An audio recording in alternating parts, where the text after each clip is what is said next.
आज हम जल का विद्युत अपघटन के बारे में पढ़ेंगे। जैसा कि आपको यहाँ पर डायग्राम दिखाया गया है, यहाँ पर सबसे पहले एक प्लास्टिक का जग लेते हैं जिसके बॉटम में 2 छिद्र करते हैं। इसमें रबड़ कॉर्ड की सहायता से 2 इलेक्ट्रोड लगा देते हैं। ये इलेक्ट्रोड ग्रेफाइट के होते हैं। अब इन इलेक्ट्रोडों को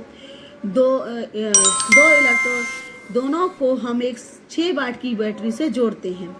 इलेक्ट्रोड एनोड के बीच में, बैटरी और एनोड के बीच में हम एक कुंजी जोड़ते हैं। इसके दूसरे सिरे को कैथोड से जोड़ दिया जाता है। अब इस जग में, आधे जग में जल भर दिया जाता है। अब इस जल में कुछ तनु सल्फ्यूरिक अम्ल की बूंदें डाली जाती हैं। डालने के पश्चात इस इलेक्ट्रोड पर 2 खाली टेस्ट ट्यूब को लगा दिया जाता है। अब इन दोनों इलेक्ट्रोडों के बीच में कुंजी लगाकर बैटरी धारा प्रवाहित की जाती है। धारा हमेशा प्लस से माइनस की ओर जाती है। इस समय जो जल का अणु होता है 2 भागों में टूटता है। इसमें धारा प्रवाहित होने से रासायनिक अभिक्रिया होती है। जैसा कि बताया, यहाँ पे जल का अणु ये है।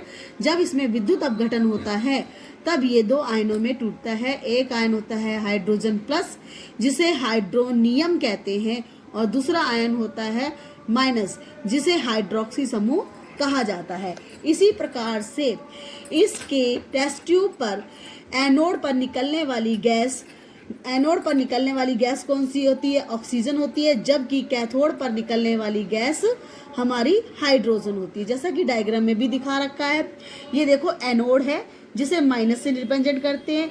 इस एनोड पर निकलने वाली गैस है ऑक्सीजन, जबकि कैथोड पर निकलने वाली गैस होती है हाइड्रोजन। ये 2 आयनों में टूटकर जल का विद्युत अपघटन होता है। यह एक रासायनिक अभिक्रिया होती है।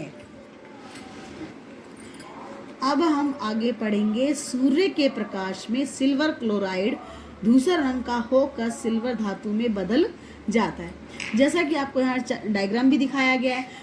सिल्वर क्लोराइड को एक चाइना डिश में लेते हैं। चाइना डिश मतलब चीनी मिट्टी की बनी होती है। इस डिश मतलब बाउल में लेते हैं। अब इस सिल्वर क्लोराइड को सूर्य के प्रकाश में रखते हैं।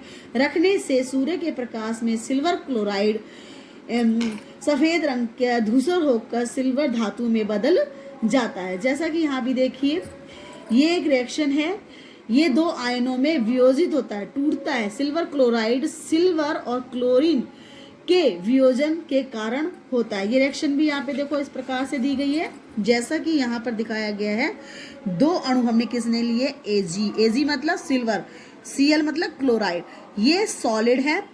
जब हम इसे सूर्य के प्रकाश में, सनलाइट में इसे हम गर्म करते हैं, मतलब सूर्य के प्रकाश में रखते हैं, तो सिल्वर धातु हमारे धातु में बदल जाता है। ये सॉलिड हो जाता है, यहाँ देखिए।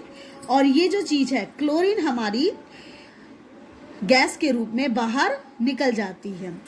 तो यहाँ देखिए सिल्वर क्लोराइड की अभिक्रिया इस प्रकार से। उसी प्रकार से सिल्वर क्लोराइड में क्लोरीन के स्थान पर हम जब ब्रोमीन रखते हैं, क्लोरीन के स्थान पर जब हम ब्रोमीन मतलब सिल्वर की क्रिया जब हम Br ब्रोमीन से करते हैं, तो ये बनने वाला जो धातु है ये सिल्वर ब्रोमाइड हो जाता है। ये भी एक सॉलिड है। जब हम इसे सूर्य के प्रकाश में, सनलाइट में जब हम इसे रखते हैं बाउल में, तब ये फिर क्या होती है? फिर ये धातु में बदल जाता है। 2 Ag2 निकलते हैं। सॉलिड ये धातु है, मेटल है।